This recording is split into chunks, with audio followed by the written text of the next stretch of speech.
कि ये जो लोग है ते केजरीवाल करके ਉਹਦਾ ही सारा कुछ प्रताप हैगा वो लै गया सत्ता हुण इन्हां नूं बोलण नहीं दिंदा वो समझदा कि झाड़ू ते इन्हां नूं मैं फड़ाया ये फेरी जाण हुण ते झाड़ूआं दा ठेकेदार झाड़ू वालियां दा मैं आ वो दिल्ली बैठा ਉਹਨੇ ਗਾਂ थल्ले एक अपना सब इंस्पैक्टर लाता राघव ਚੱਡਾ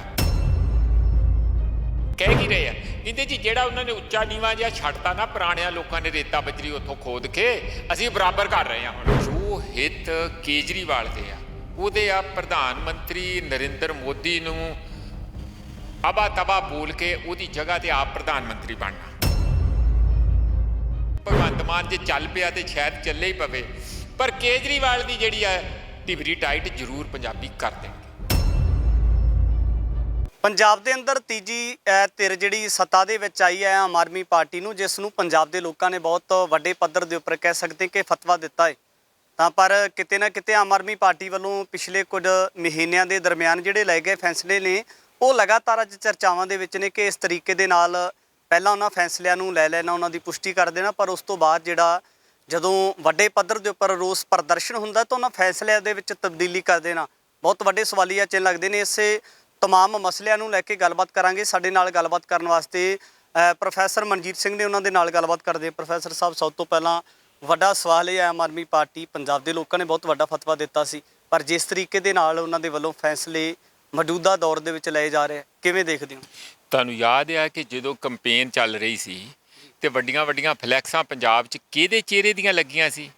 एक मौका केजरीवाल को वो तो भगवंत मान का तो जो लोगों ने रौला पाया भी असी केजरीवाल नहीं चीफ मिनिस्टर बनाना फिर वो माड़ियां मोटियां फोटोआं लगियां। ये जिहड़ा मौका आ ये केजरीवाल नूं मौका मिल गया तो लोगों ने तो दिता अपनी सरकार नूं भगवंत मान नूं ते उहदे 92 MLA जिहड़े सारे 91 MLA भगवंत मान दे नाल पर करिए की हुण जिहड़े बंदे ने अपने चेहरे नूं बिक्री करके अपने अक्ष नूं उभार के कि ये जो लोग है तो केजरीवाल करके ਉਹਦਾ ही सारा कुछ प्रताप हैगा वो लै गया सत्ता हुण इन्हां नूं बोलण नहीं दिंदा वो समझदा कि झाड़ू ते इन्हां नूं मैं फड़ाया ये फेरी जाण हुण ते झाड़ूआं दा ठेकेदार झाड़ू वालियां दा मैं आ वो दिल्ली बैठा ਉਹਨੇ ਗਾਂ थल्ले एक अपना सब इंस्पैक्टर लाता राघव ਚੱਡਾ ते ਉਹਦੇ ਤੇ ਉਹ ਲੱਗੇ ਹੋਏ ਆ ਉਹਨੂੰ ਪਹਿਲਾਂ ਤੇ ਉਂਝ ਬਿਠਾਇਆ ਸੀ फिर रौला पैंदा पंजाबी साडे कहंदे वो असीं बाहरले नूं नहीं बर्दाश्त करते खास कर दिल्ली वाले नूं ते दिल्ली नाल ते साडी लड़ाई आ बिल्कुल ही नहीं बर्दाश्त करते। फिर उहनूं इत्थे बिठाता कोई कमेटी बना के सलाहकार कमेटी ते ਉਹਦੇ ਵਿੱਚ ਉਹ बन के चेयरमैन बैठा इत्थे ते फाइलां सारियां ਉਹਦੇ राहीं ਜਾਂਦੀਆਂ। हालत ये है कि बाहरों बाहरी पता नहीं कित्थे की कुछ किहनूं की देना लैना सारा उन्होंने ये कहा है सरकार ने यह कहा कि कोई भी गल होए मेरे तो बगैर फैसला नहीं लेना वो सीधा ही कहिंदे जिहड़ा भी कोई मसला लैके आउंदा उधर गल कर लो जी। जानी जिहड़ी सब तो भ्रिष्टाचार नूं मुक्त करन वो कहिंदा केजरीवाल मैं कट्टड़ भ्रिष्टाचार विरोधी कट्टड़ ये उहदे शब्द आ असी साडी सरकार ते साडी पार्टी कट्टड़ भ्रिष्टाचार विरोधी ते कट्टड़ राष्ट्रवादी ये दो गल्लां आउंदियां आ हिमाचल च हुणे गया सी ते वो कह रहा सी। बाकी तो तीसरी गल कहंदा साडे 3 पिलर आ सेवादार आ हुण जिहड़ी ये इन्नी कट्टड़ता ते वो फिर बाकी फिर किधर नूं जा रहा? अज तुसीं जाके किसी भी दफ्तर ते ब्लॉक लैवल ते जिले लैवल ते तहसील लैवल ते देखो तां अगे नालों किन्ना रेट करप्शन दा वध गया होया। किन्नी कल ही आनंदपुर तो कुछ बंदे मिल के गए वो कहिंदे आ कि ਉੱਥੇ 20 ਫੁੱਟ ਡੂੰਘਾ ਕਰ ਦਿੱਤਾ। ਉਹ ਤੇ ਕਹਿੰਦੇ ਇਹ ਕਹਿ ਕੀ ਰਹੇ ਆ ਕਹਿੰਦੇ ਜੀ ਜਿਹੜਾ ਉਹਨਾਂ ਨੇ ਉੱਚਾ ਨੀਵਾਂ ਜਿਹਾ ਛੱਡਤਾ ਨਾ ਪੁਰਾਣਿਆਂ ਲੋਕਾਂ ਨੇ ਰੇਤਾ ਬਜਰੀ ਉੱਥੋਂ ਖੋਦ ਕੇ ਅਸੀਂ ਬਰਾਬਰ ਕਰ ਰਹੇ ਹਾਂ ਹੁਣ ਬਰਾਬਰ ਮਾਰ ਲੱਗੇ ਹੋਏ ਆ ਵੱਡੇ ਵੱਡੇ 200 ਟਿੱਪਰ ਇੱਕ ਜਗ੍ਹਾ ਤੋਂ ਰੋਜ਼ ਦੇ ਦਿਨੇ ਜਾ ਰਹੇ ਰਾਤ ਨੂੰ ਨਹੀਂ ਉਹ ਤੇ ਰਾਤ ਨੂੰ ਕੱਢਦੇ ਸੀ ਦਿਨੇ ਕਰ ਰਹੇ ਆ ਜਾਣੀ ਉਹ ਚੋਰ ਸੀ ਇਹ ਡਾਕੂ ਹੈ। ਇਹ ਕੰਮ ਚੱਲ ਪਿਆ ਜਾਣੀ ਜਿਹੜਾ ਇੱਕ ਦੀ ਛੱਤ ਠੋਕ ਕੇ ਕਵੇ ਉਹ ਡਾਕੂ ਹੁੰਦਾ ਜਿਹੜਾ ਚੋਰੀ ਚੋਰੀ ਕਰੇ ਰਾਤ ਨੂੰ ਉਹ ਚੋਰ ਆ।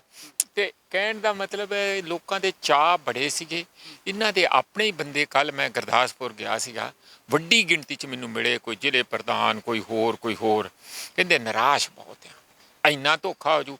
ਮੈਂ ਕਿਹਾ ਜਦੋਂ ਤੇ ਅਸੀਂ ਤੁਹਾਨੂੰ ਕਹਿੰਦੇ ਆ ਕਿ ਬਚਿਓ ਇਹਨਾਂ ਨੇ ਤੁਹਾਨੂੰ ਖੱਚਰ ਵਾਂਗੂ ਵਰਤਣਾ ਤੇ ਬਾਅਦ 'ਚ ਘੋੜੇ ਕੋਈ ਹੋਰ ਲੈ ਆਉਣੇ ਆ ਵੀ ਭਾਰ ਤੁਸੀਂ ਢੋਗੇ, ਖਰਚੇ ਤੁਹਾਡੇ ਹੋਣਗੇ, ਤੇ ਬੰਦੇ ਫਿਰ ਜਿਹੜੇ ਲਾਉਣੇ ਆ ਉਹ ਤੇ ਉਹਨਾਂ ਨੇ ਪੈਸੇ ਲੈ ਕੇ ਫਿਰ ਹੋਰ ਲਾਉਣੇ ਆ। ਨਵਾਂ ਏਜੀ ਲਾਇਆ ਹੈ, ਉਹਨੂੰ ਲੈ ਕੇ ਚਰਚਾਵਾਂ ਬਣੀਆਂ ਹੋਈਆਂ ਕਿ ਜਿਸ ਤਰੀਕੇ ਦੇ ਨਾਲ ਉਹ ਜਿਹੜਾ ਏਜੀ ਹੈ ਵਿਵਾਦਾਂ ਵਿੱਚ ਰਿਹਾ। ਡੇਰਾ ਸਿਰਸਾ ਮੁਖੀ ਗੁਰਮੀਤ ਰਾਮ ਰਹੀਮ ਦਾ ਉਹ ਕੇਸ ਲੜਦੇ ਰਹੇ ਨੇ। ਸੁਮੇਰ ਸੈਣੀ ਨੇ ਦੋਸ਼ ਲੱਗਦੇ ਨੇ ਕਿ ਪੰਜਾਬ ਦੇ ਵਿੱਚ ਵੱਡੀ ਕਤਲੋਗਾਰਤ ਕੀਤੀ ਨੌਜਵਾਨਾਂ ਦੀ, ਉਹਨਾਂ ਦਾ ਕੇਸ ਲੜਿਆ ਹੈਗਾ। ਤਾਂ ਇਸ ਤਰੀਕੇ ਦੇ ਨਾਲ ਜਿਹੜਾ ਏਜੀ ਮੌਜੂਦਾ ਸਮੇਂ ਦੇ ਵਿੱਚ ਕਈ ਨੂੰ ਲਗਾਇਆ ਗਿਆ ਹੈ, ਕੀ ਲੱਗਦਾ ਹੈ ਕਿ ਸਹੀ ਮੰਨਦੇ ਹੋ ਇਹ ਫੈਸਲੇ ਨੂੰ? ਦੇਖੋ, ਇਹ ਤੇ ਉਹ ਤੇ ਕ੍ਰਿਮੀਨਲ ਦਾ ਹੈਗਾ, ਤੇ ਜਿਹੜੇ ਵੀ ਟੌਪ ਕ੍ਰਿਮੀਨਲ ਆ ਉਹਨੂੰ, ਜਿਨ੍ਹਾਂ ਨੇ ਸਭ ਤੋਂ ਵੱਡੇ ਵੱਡੇ ਕ੍ਰਾਈਮ ਕੀਤੇ, ਉਹ ਘਈ ਸਾਹਿਬ ਨੂੰ ਕਹਿੰਦੇ ਆਪਣਾ ਮੰਨਦੇ ਸੀ। ਉਹਨਾਂ ਕੋਲ ਕਿਹੜੀ ਗਿੱਦੜ ਸਿੰਘੀ ਸੀ ਜਿਹਦੇ ਨਾਲ ਉਹ ਕੇਸ ਸਿਰੇ ਲਾਉਂਦੇ ਆ ਜਾਂ ਰੋਕਦੇ ਆ ਨਾ ਹੋਣ ਤੋਂ।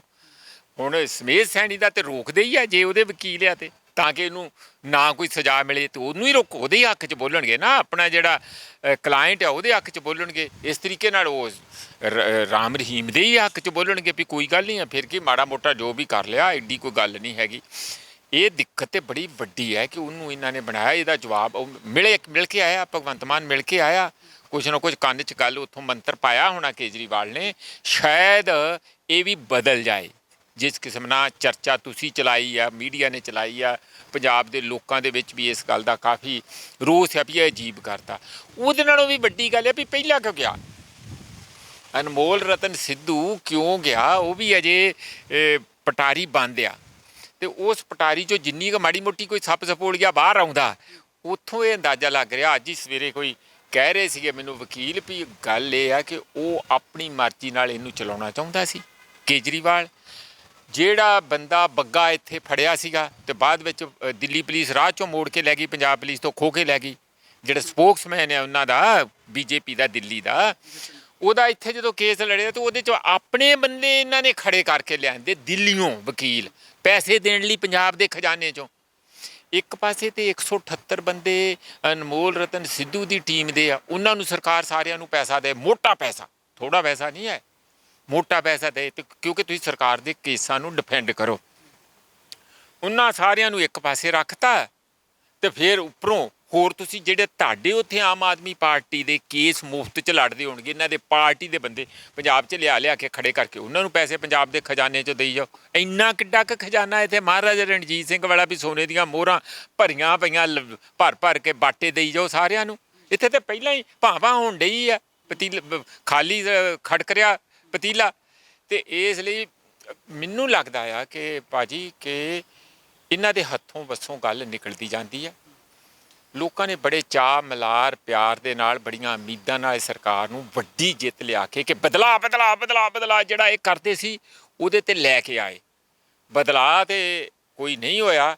ਹੋਰ ਜਿੱਥੇ ਕਿ ਜੇ ਪਹਿਲਾਂ ਖੜੇ ਸੀ ਉਹ ਸਾਡੇ ਜ਼ਮੀਨਾਂ ਥੱਲੇ, ਸਾਡੇ ਪੈਰਾਂ ਥੱਲੇ ਜ਼ਮੀਨ ਜ਼ਰੂਰ ਖਿਸਕਦੀ ਨਜ਼ਰ ਆ ਰਹੀ। 2 ਦਿਨ ਤੋਂ ਇੱਕ ਵੱਡੀ ਚਰਚਾ ਬਣੀ ਹੋਈ ਹੈ ਕਿ ਰਾਘਵ ਚੱਡਾ ਦਾ ਔਰ ਭਗਵੰਤ ਮਾਨ ਦਾ ਆਪਸ ਦੇ ਵਿੱਚ ਕੋਈ ਅੰਦਰ ਖਾਤੇ ਤਕਰਾਰ ਚੱਲਦਾ, ਜਿਹਨੂੰ ਲੈ ਕੇ ਮੀਡੀਆ ਦੇ ਵਿੱਚ ਵੀ ਰਿਪੋਰਟਾਂ ਜਨਤਕ ਹੋ ਰਹੀਆਂ। ਜਿਹੜੀ ਕੱਲ CM ਕਹਿ ਸਕਦੇ ਹਾਂ ਕਿ ਆਪ ਸੁਪਰੀਮੋ ਅਰਵਿੰਦ ਕੇਜਰੀਵਾਲ ਦੇ ਘਰ ਦੇ ਵਿੱਚ 3 ਜਣਿਆਂ ਦੀ ਮੀਟਿੰਗ ਹੁੰਦੀ ਹੈ, ਕਿ ਉਹਦੇ ਵਿੱਚ ਕਿਹੜੇ ਮੁੱਦੇ ਹੋ ਸਕਦੇ ਨੇ, ਕਿਹਨੂੰ ਲੈ ਕੇ ਆਪਸ ਦੇ ਵਿੱਚ ਚਰਚਾਵਾਂ ਚੱਲਦੀਆਂ ਨੇ? ਗੱਲ ਇੱਕ ਸਮਝ ਲਓ, ਜੇ ਤੇ ਭਗਵੰਤ ਮਾਨ ਮਾੜਾ ਮੋਟਾ ਵੀ ਪੰਜਾਬ ਨੂੰ ਪਰਣਾਇਆ ਹੋਇਆ ਤੇ ਮਾੜਾ ਮੋਟਾ ਵੀ ਪੰਜਾਬੀ ਪਾਣੀ ਤੇ ਦੁੱਧ ਲੱਸੀ ਪੀਤਾ, ਫਿਰ ਤੇ ਉਹ ਖੜਾ ਰਹੂਗਾ ਔਰ ਕਹੂਗਾ ਓਏ ਗੱਲ ਸੁਣ ਲਓ ਦਿੱਲੀ ਵਾਲਿਓ, ਤੁਹਾਡੀਆਂ 5% ਮੰਨ ਸਕਦਾ, 10%, 15%, ਉਦੋਂ ਬਾਅਦ ਕੋਈ ਸਵਾਲ ਨਹੀਂ ਪੈਦਾ ਹੁੰਦਾ, ਤੁਸੀਂ ਉੱਥੇ ਆਪਣੇ ਘਰ ਬੈਠੋ ਜਾਂ ਮੇਰਾ ਆਹ ਚੱਕੋ ਰੈਜ਼ਿਗਨੇਸ਼ਨ। ਇਸ ਗੱਲ ਦੀ ਚਰਚਾ ਜਿੱਦਣ ਇਹ ਚੀਫ ਮਿਨਿਸਟਰ ਬਣ ਗਿਆ ਉਦੋਂ ਤੋਂ ਹੀ ਚੱਲ ਰਹੀ। ਕੋਈ ਕਹਿੰਦਾ ਵੀ 3 ਮਹੀਨੇ ਚੱਲੂਗਾ, ਕੋਈ ਕਹਿੰਦਾ ਵੀ 6 ਮਹੀਨੇ ਚੱਲੂਗਾ, ਕੋਈ ਕਿੰਨਾ ਕੋਈ ਕਿੰਨਾ। ਇਹ ਨਹੀਂ ਕਹਿ ਰਿਹਾ ਜਿਸ ਤਰ੍ਹਾਂ ਤੁਸੀਂ ਕਹਿੰਦੇ ਆ ਨਾ ਵੀ ਉਹ ਫਲਾਣੇ ਦੇ ਘਰ 'ਚ ਉਹ ਆ ਹੋ ਰਿਹਾ, ਰਾਘਵ ਚੱਡੇ ਦੀ ਚੁੰਝ ਫਸ ਗਈ, ਭਗਵੰਤ ਮਾਨ ਦੇ ਨਾਲ ਤਕਰਾਰ ਚੱਲ ਰਿਹਾ। ਉਹ ਚਲੋ ਚੱਲਦੇ ਰਹਿਣਗੇ ਅੰਦਰੋਂ ਅੰਦਰੀ। ਅਸਲੀਅਤ ਇਹ ਹੈ ਕਿ ਜੋ ਹਿੱਤ ਕੇਜਰੀਵਾਲ ਦੇ ਆ, ਉਹਦੇ ਆ ਪ੍ਰਧਾਨ ਮੰਤਰੀ ਨਰਿੰਦਰ ਮੋਦੀ ਨੂੰ ਅਬਾ ਤਬਾ ਬੋਲ ਕੇ ਉਹਦੀ ਜਗ੍ਹਾ 'ਤੇ ਆਪ ਪ੍ਰਧਾਨ ਮੰਤਰੀ ਬਣਨਾ, ਉਹਦਾ ਮੁਕਾਬਲਾ ਉੱਥੇ ਆ। ਪੰਜਾਬ ਤੋਂ ਉਹ ਸਾਰੇ ਫਾਇਰ ਦਾਗਣੇ ਚਾਹੁੰਦਾ, ਗੁਜਰਾਤ ਵੀ ਇੱਥੋਂ ਐਮਿਨੀਸ਼ਨ ਗੁਜਰਾਤ ਲਿਜਾਣਾ ਚਾਹੁੰਦਾ, ਹਿਮਾਚਲ, ਕਿਉਂਕਿ ਪਹਿਲਾਂ ਚੋਣਾਂ ਉਹਨਾਂ ਦੀਆਂ ਆ ਰਹੀਆਂ, ਉਦੋਂ ਬਾਅਦ ਫਿਰ ਕੀ ਕਮਾਊਗਾ। ਪਰ ਉਹਦੀ ਬਦਕਿਸਮਤੀ ਕੇਜਰੀਵਾਲ ਦੀ ਇਹ ਆ ਕਿ ਉਹਨੇ ਉੱਥੇ ਪੰਗਾ ਲੈ ਲਿਆ ਸਭ ਤੋਂ ਪਹਿਲਾਂ ਦਿੱਲੀ ਤੋਂ ਬਾਹਰ, ਜਿੱਥੇ ਪਹਿਲਾਂ ਤਵੀ ਬੜੀ ਤੱਤੀ ਆ। ਇੱਥੇ ਤਾਂ ਮੜ ਜਾ ਪਾਣੀ ਜਿਹਾ ਤਰੌਂਕਾ ਜਿਹਾ ਦਿਓ ਨਹੀਂ ਉਹ ਧੂੰਆਂ ਬਣ ਜਾਂਦਾ। ਇੱਥੇ ਲੋਕਾਂ ਦੀ ਰਾਜਨੀਤਿਕ ਤਪਸ ਇੰਨੀ ਜ਼ਿਆਦਾ ਇਹ ਸਿੰਘਾਂ ਦੀ ਸ਼ੇਰਾਂ ਦੀ ਸਵਾਰੀ ਕਰਨੀ ਕਿਤੇ ਸੌਖੀ ਪਈ ਆ। ਉਹਨੇ ਪੰਗਾ ਲੈ ਲਿਆ ਪੁੱਠਾ। ਪਹਿਲਾਂ ਤਾਂ ਉਹ ਇੱਥੇ ਹੀ ਇਹਨੂੰ ਦੱਸ ਦੇਣਗੇ ਕਿ ਤੇਰੀ ਪ੍ਰਧਾਨ ਮੰਤਰੀ ਦੀ ਜਿਹੜੀ ਇੱਛਾ ਆ ਪਹਿਲਾਂ ਤਾਂ ਇੱਥੇ ਦਾ ਇਮਤਿਹਾਨ ਪਾਸ ਕਰਕੇ ਜਾ, ਨਹੀਂ ਤੇ ਇਹ ਨਾ ਹੋਵੇ ਕਿ ਜਿਹੜੀ ਉੱਥੇ ਚੀਫ ਮਿਨਿਸਟਰੀ ਆ ਮਾੜੀ ਮੋਟੀ ਅੱਧੀ ਟੁੱਟੀ ਭੱਜੀ ਜੀ ਉਹ ਵੀ ਜਾਂਦੀ ਲੱਗੇ ਦਿੱਲੀ ਵਾਲੀ ਹਾਲਤ। ਪੰਜਾਬ ਨੇ ਹੋਰ 6 ਮਹੀਨਿਆਂ 'ਚ ਪੰਜਾਬ ਦੀ ਸਰਕਾਰ ਦੀ ਕਿਹੋ ਜਿਹੀ ਹੁੰਦੀ ਆ ਉਹ ਤੇ ਨਹੀਂ ਮੈਂ ਕਹਿੰਦਾ, ਉਹ ਤੇ ਦੇਖੋ ਕਿਹੋ ਜਿਹਾ ਭਗਵੰਤ ਮਾਨ ਜੇ ਚੱਲ ਪਿਆ ਤੇ ਸ਼ਾਇਦ ਚੱਲੇ ਹੀ ਪਵੇ, ਪਰ ਕੇਜਰੀਵਾਲ ਦੀ ਜਿਹੜੀ ਆ ਟਿਵਰੀ ਟਾਈਟ ਜ਼ਰੂਰ ਪੰਜਾਬੀ ਕਰ ਦੇਣਗੇ।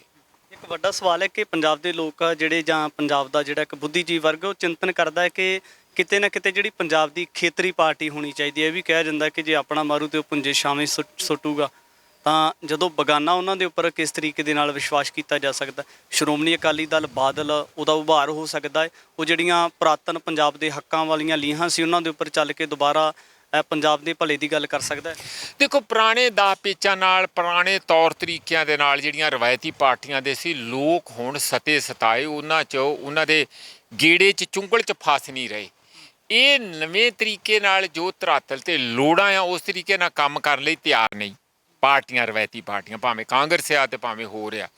ਜਗਾੜਬਾਜੀ ਤੇ ਕਰਦੇ ਆ ਭਚਲਾਉਣ ਵਾਲੇ, ਕੋਈ ਐਵੇਂ ਚਕਾ ਚੌਂਦੀ ਗੱਲਾਂ ਜੀਆਂ ਕਰਕੇ ਤੇ ਕਰ ਲੈਂਦੇ ਆ, ਪਰ ਜਿਹੜੀ ਨਾ ਅਸਲ 'ਚ ਲੋਕਾਂ ਦਾ ਵਿਸ਼ਵਾਸ ਜਿੱਤਣਾ ਵੀ ਇਹ ਸੱਚੇ ਸੁੱਚੇ ਤੇ ਇਮਾਨਦਾਰ ਸਾਡੇ ਲੀਡਰ ਆ, ਉਹ ਦੁਬਾਰਾ ਇਹੋ ਜਿਹਾ ਭਰੋਸਾ ਜਿੱਤਣਾ ਇਹਨਾਂ ਵੱਲੋਂ, ਉਹਦੇ ਲਈ ਇਹਨਾਂ ਨੂੰ ਹੱਡ ਗੋਡੇ ਰਗੜਨੇ ਪੈਣਗੇ, ਧੁੱਪਾਂ ਸੇਕਣੀਆਂ ਪੈਣਗੀਆਂ, ਡਾਂਗਾਂ ਖਾਣੀਆਂ ਪੈਣਗੀਆਂ, ਜੇਲ੍ਹਾਂ 'ਚ ਜਾਣਾ ਪਊਗਾ। ਕੋਈ ਤਿਆਰ ਨਹੀਂ, ਵਿਹਲੜ ਹੋ ਗਏ ਆ ਇਹ ਤੇ ਮਲਾਈ ਖਾਣਾ ਜਾਣਦੇ ਆ, ਲੱਸੀ ਕਿਸੇ ਨੂੰ ਦੂਜੇ ਨੂੰ ਦੇ ਦਿੰਦੇ ਆ।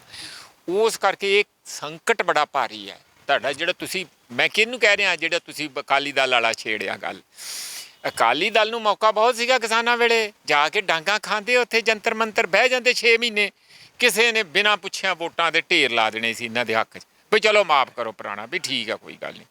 ਹੁਣ ਫਿਰ ਤਾਂ ਹੀ ਇੰਜ ਹੋਇਆ ਕਿ ਕੀਤਾ ਨਹੀਂ ਕੁਛ, ਉਦੋਂ ਉਂਝ ਮੁਫਤ ਦਾ ਹੀ ਚਾਹੁੰਦੇ ਸੀ ਤੇ ਛਾਂਗਣ ਮੰਗਣ ਜਾਂ ਇੱਕ ਦਿਨ ਕਰਕੇ ਬਸ ਟਰੈਕਟਰ ਮਾਰਚ ਜਿਹਾ ਬਸ ਉਹ ਤੋਂ ਬਾਅਦ ਹੋ ਗਿਆ ਜੀ। ਇਹਨਾਂ ਨਾਲੋਂ ਤੇ ਚੰਗਾ ਰਾਹੁਲ ਗਾਂਧੀ ਨੇ 3 ਦਿਨ ਕੱਢਤਾ ਸੀਗਾ, 3 ਗੁਣਾ ਇਹਨਾਂ ਨਾਲੋਂ।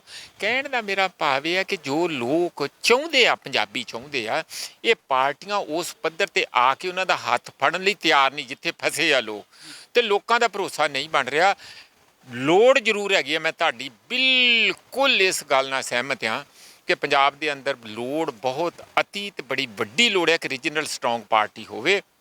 ਉਹ ਨਵੀਂ ਬਣਦੀ ਆ ਕਿ ਪੁਰਾਣੀ ਦੇ ਹੀ ਕੋਈ ਰੱਬ ਜਿਹੜੀ ਮੱਤ ਸਿਰ 'ਚ ਪਾ ਦਿੰਦਾ ਕਿ ਉਹੀ ਠੀਕ ਹੋ ਕੇ ਆ ਜਾਂਦੇ ਆ, ਰੱਬ ਜਾਣੇ ਕੀ ਹੁੰਦਾ, ਪਰ ਲੋੜ ਇਹਦੀ ਰੀਜਨਲ ਪਾਰਟੀ ਦੀ ਸਟਰੋਂਗ ਦੀ ਬੜੀ ਹੈਗੀ। ਜਿਸ ਤਰੀਕੇ ਦੇ ਨਾਲ ਪੰਜਾਬ ਦੇ ਅੰਦਰ ਕਾਂਗਰਸ ਦਾ ਹਾਲ ਪਿਛਲੇ ਸਮੇਂ ਦੇ ਦਰਮਿਆਨ ਹੋਇਆ, ਕੀ ਲੱਗਦਾ ਕਿ ਜਿਸ ਤਰੀਕੇ ਦੇ ਨਾਲ ਮਨਪ੍ਰੀਤ ਸਿੰਘ ਯਾਲੀ ਨੇ ਸਵਾਲ ਚੁੱਕੇ ਆ, ਚੰਦੂ ਮਾਜਰਾ ਅੰਦਰਾਜ ਚੱਲ ਰਹੇ ਨੇ ਕਿ ਇਕਬਾਲ ਸਿੰਘ ਝੁੰਦਾ ਦੀ ਜਿਹੜੀ ਰਿਪੋਰਟ ਹੈ ਉਹ ਲਾਗੂ ਹੋਣੀ ਚਾਹੀਦੀ ਹੈ, ਤਾਂ ਸ਼੍ਰੋਮਣੀ ਅਕਾਲੀ ਦਲ ਦਾ ਪ੍ਰਧਾਨ ਬਦਲਿਆ ਜਾਣਾ ਚਾਹੀਦਾ, ਕੀ ਲੱਗਦਾ ਹੈ ਕਾਂਗਰਸ ਵਾਲਾ ਹਾਲ ਅਕਾਲੀ ਦਲ ਦਾ ਵੀ ਹੋ ਸਕਦਾ? ਨਹੀਂ, ਮੈਨੂੰ ਨਾ ਇਹ ਗੱਲਾਂ 'ਚ ਕੋਈ ਬਹੁਤਾ ਨਹੀਂ, ਐਵੇਂ ਕਈ ਵਾਰੀ ਤੇ ਮੀਡੀਆ 'ਚ ਜਾਂ ਕਈ ਵਾਰੀ ਨਾ ਸਾਡੇ ਬੰਦੇ ਗੱਲਾਂ ਚਲਾ ਦਿੰਦੇ ਆ। ਮੈਨੂੰ ਦੱਸੋ ਵੀ ਸੁਖਬੀਰ ਬਾਦਲ ਹਟਾ ਦਿਓ ਪਰਾਂ, ਮੈਂ ਉਹਦਾ ਪੈਰੋਕਾਰ ਨਹੀਂ ਹੈ, ਹਟਾ ਦਿਓ, 4 ਪੈਸੇ ਆ ਉਹਦੇ ਕੋਲ, ਪਾਰਟੀ ਨੂੰ ਚਲਾਉਂਦਾ, ਇੱਕ ਚਲੋ ਪੁਰਾਣਾ ਰੁਤਬਾ ਵੀ ਹੈਗਾ, ਹੋਰ ਕਿਹਨੂੰ ਲਿਆਓਗੇ ਦੱਸੋ? ਇਹਨੂੰ ਲਿਆ ਦਿਓ, ਚੰਦੂ ਮਾਜਰੇ ਨੂੰ ਲਿਆ ਦਿਓ। ਇਹ ਕੀ ਦੁੱਧ ਧੋਤੇ ਬਿਲਕੁਲ ਚਿੱਟੇ ਹੰਸ ਹੈਗੇ ਆ ਵੀ ਜਿਹੜੇ ਮੋਤੀ ਖਾਂਦੇ ਆ, ਹੋਰ ਕੁਝ ਖਾਂਦੇ ਹੀ ਨਹੀਂ। ਐਵੇਂ ਗੱਲਾਂ ਆ, ਮਤਲਬ ਤੁਸੀਂ ਬੰਦਾ ਜੇ ਲਿਆਉਣਾ ਤੇ ਵਾਕਿਆ ਕੋਈ ਚੰਗੇ ਬੰਦੇ 4 ਸਾਨੂੰ ਦਿਖਦੇ ਹੋਣ ਨਾ, ਅਸੀਂ ਵੀ ਉਹਦੇ ਹੱਕ 'ਚ ਹਾ ਦਾ ਨਾਰਾ ਮਾਰੀਏ, ਓਏ ਆ ਲਿਆਓ ਆ ਲਿਆਓ। ਮੈਨੂੰ ਤਾਂ ਕੋਈ ਹੋਰ ਦਿਖਦਾ ਨਹੀਂ। ਗੱਲ ਅਸਲੀ ਹੈ ਕਿ ਉਹ ਸਮੁੱਚੀ ਪਾਰਟੀਆਂ ਨਿਸਲ ਜੀਆਂ ਹੋ ਗਈਆਂ, ਵਿਹਲੜ ਜੀਆਂ ਹੋ ਗਈਆਂ, ਮਲਾਈ ਖਾਣ ਦੀ ਆਦਤ ਪੈ ਗਈ। ਉਹ ਜਦ ਤੱਕ ਬਿੱਲੀ ਵਾਲੀ ਆਦਤ ਨਹੀਂ ਛੁੱਟਦੀ ਮਲਾਈ ਖਾਣ ਦੀ, ਉਦੋਂ ਤੱਕ ਕੰਮ ਨਹੀਂ ਚੱਲਣਾ ਹੈ। ਉਹ ਜੁਝਾਰੂ ਬਣ, ਉਹ ਭਾਵੇਂ ਹੋਵੇ ਸੁਖਬੀਰ ਬਾਦਲ, ਭਾਵੇਂ ਕੋਈ ਹੋਰ ਹੋਵੇ, ABC ਕੋਈ ਵੀ ਹੋਵੇ, ਬੰਦਿਆਂ ਦੀ ਗੱਲ ਨਹੀਂ ਹੈ। ਕੀ ਤੁਸੀਂ ਨਵਾਂ ਪੁਖਤਾ ਪ੍ਰੋਗਰਾਮ ਜਿਹੜਾ ਧਰਾਤਲ ਦੀਆਂ ਲੋੜਾਂ ਨੂੰ ਪੂਰਾ ਕਰੇ, ਉਹ ਕੌਣ ਲੈ ਕੇ ਆਊਗਾ? ਉਹ ਕਿਸਾਨਾਂ 'ਚੋਂ ਵੀ ਕੋਈ ਪਾਰਟੀ ਬਣ ਕੇ ਨਿਕਲ ਸਕਦੀ ਹੈ, ਉਹ ਕੋਈ ਹੋਰ ਮਜ਼ਦੂਰਾਂ 'ਚੋਂ ਤੀਆ ਧਿਰ ਵੀ ਆ ਸਕਦਾ। ਆਹ ਨਵਜੋਤ ਸਿੱਧੂ ਅਜੇ ਬੰਦ ਪਿਆ, ਇਹਨੇ ਨਿਕਲ ਆਉਣਾ, ਇਹਨੇ ਪਤਾ ਨਹੀਂ ਕਿੱਧਰ ਨੂੰ ਕੀ ਹਾਲਿਆ ਲਲਿਆ ਕਰਨੀ ਆ, ਲੋਕ ਉੱਧਰ ਨੂੰ ਵੀ ਦੇਖ ਰਹੇ ਆ। ਤੇ ਪੰਜਾਬ ਦੇ ਲੋਕ ਤੇ ਤੁਹਾਨੂੰ ਪਤਾ ਭਾਵਕ ਜਿਹੇ ਲੋਕ ਆ, ਜਿਹੜੇ ਵੀ ਇੱਕ ਵਾਰੀ ਜਿਹਦੇ ਪਿੱਛੇ ਲੱਗ ਗਏ ਇੱਕ ਵਾਰੀ ਤੇ ਉਹਦੀ ਸਿਰੇ ਕਹਾਣੀ ਲਾ ਦਿੰਦੇ ਆ। ਕੁਛ ਨਾ ਕੁਛ ਹੋਊਗਾ ਜ਼ਰੂਰ, ਤੇ ਉਦੋਂ ਤੱਕ ਹੁੰਦਾ ਰਹੂਗਾ ਜਦ ਤੱਕ ਪੰਜਾਬ ਦੇ ਮਸਲਿਆਂ ਨੂੰ ਸਹੀ ਤਰੀਕੇ ਨਾਲ ਸੰਬੋਧਿਤ ਸਾਡੀ ਰਾਜਨੀਤੀ ਨਹੀਂ ਹੁੰਦੀ। ਪ੍ਰੋਫੈਸਰ ਮਨਜੀਤ ਸਿੰਘ ਦੇ ਨਾਲ ਗੱਲਬਾਤ ਕੀਤੀ ਹੈ ਤਾਂ ਆਉਣ ਵਾਲੇ ਸਮੇਂ ਦੇ ਵਿੱਚ ਦੇਖਣਾ ਹੋਵੇਗਾ ਜਿਸ ਤਰੀਕੇ ਦੇ ਨਾਲ ਪ੍ਰੋਫੈਸਰ ਸਾਹਿਬ ਤਰਕ ਕਰਦੇ ਨਜ਼ਰ ਆਉਂਦੇ ਨੇ ਤਾਂ ਜਿਹੜੀਆਂ ਰਵਾਇਤੀ ਪਾਰਟੀਆਂ ਜਾਂ ਜਿਹੜੀ ਨਵੀਂ ਧਿਰ ਸੱਤਾ ਵਿੱਚ ਆਈ ਹੈ ਕਿ ਉਹਦੇ ਅੰਦਰ ਵੀ ਕਿਸ ਤਰੀਕੇ ਦੇ ਨਾਲ ਖੰਡਾਓ ਪੈਦਾ ਹੋ ਸਕਦਾ ਹੈ। ਪਰ ਵੱਡਾ ਸਵਾਲ ਇਹ ਹੁੰਦਾ ਹੈ ਕਿ ਜਿਹੜੇ ਪੰਜਾਬ ਦੇ ਵਿੱਚ ਰਹਿੰਦੇ ਹੋ, ਜਿਹੜੇ ਪੰਜਾਬ ਦਾ ਖਾਨੇ ਔਰ ਜਿਹੜੇ ਪੰਜਾਬ ਦੀ ਗੱਲ ਪਿਛਲੇ ਲੰਬੇ ਸਮੇਂ ਤੋਂ ਕਰਦੇ ਰਹੇ ਹੋ ਕਿ ਉਸ ਪੰਜਾਬ ਦੇ ਨਾਲ ਕਿੰਨੀ ਕੁ ਮੁਹੱਬਤ ਰੱਖਦੇ ਹੋ, ਇਹ ਬਹੁਤ ਵੱਡੇ ਸਵਾਲੀਆ ਚਿੰਨ੍ਹ ਲੱਗਦੇ ਨੇ। ਪਰ ਸਮਾਂ ਬੰਨ ਉੱਤੇ ਹਰ ਵਿਅਕਤੀ ਦੀ, ਹਰ ਸ਼ਖਸ ਦੀ ਪਰਖ ਹੁੰਦੀ ਹੈ। ਪਰ ਪੰਜਾਬ ਦੇ ਲੋਕ ਗੈਰਤਮੰਦ ਮੰਨੇ ਜਾਂਦੇ ਨੇ। ਆਉਣ ਵਾਲੇ ਸਮੇਂ ਦੇ ਵਿੱਚ ਇਹ ਦੇਖਣਾ ਹੋਵੇਗਾ ਕਿ ਕਿਹੜੇ ਲੀਡਰ ਵੱਲੋਂ, ਕਿਹੜੇ ਸੀਐਮ ਵੱਲੋਂ ਗੈਰਤਮੰਦ ਬਣ ਕੇ ਪੰਜਾਬ ਦੇ ਅਸਲੀ ਮੁੱਦਿਆਂ ਦੀ ਗੱਲ ਕੀਤੀ ਜਾਂਦੀ ਹੈ। ਕਿ ਇੱਕ ਵੱਡਾ ਸਵਾਲ ਹੈ ਕਿ ਦਿੱਲੀ ਵਾਲਿਆਂ ਦੇ ਉੱਪਰ ਬਹੁਤ ਵੱਡੇ ਦੋਸ਼ ਲਗਾਏ ਜਾਂਦੇ ਆ। ਤਾਂ ਆਉਣ ਵਾਲੇ ਸਮੇਂ ਦੇ ਵਿੱਚ ਇਹ ਦੇਖਣਾ ਹੋਵੇਗਾ ਕਿ ਕੋਈ ਇਸ ਤਰ੍ਹਾਂ ਦੀ ਧਿਰ ਪੰਜਾਬ ਦੇ ਅੰਦਰ ਪੈਦਾ ਹੋ ਸਕਦੀ ਹੈ ਜਿਹੜੀ ਦਿੱਲੀ ਦੇ ਗਲਬੇ ਤੋਂ ਜਿਹੜਾ ਆਜ਼ਾਦ ਹੋਵੇਗੀ। ਆਉਣ ਵਾਲੇ ਸਮੇਂ ਦੇ ਵਿੱਚ ਤਮਾਮ ਪੱਖ ਲੈ ਕੇ ਹਾਜ਼ਰ ਹੋਵਾਂਗਾ। ਧੰਨਵਾਦ।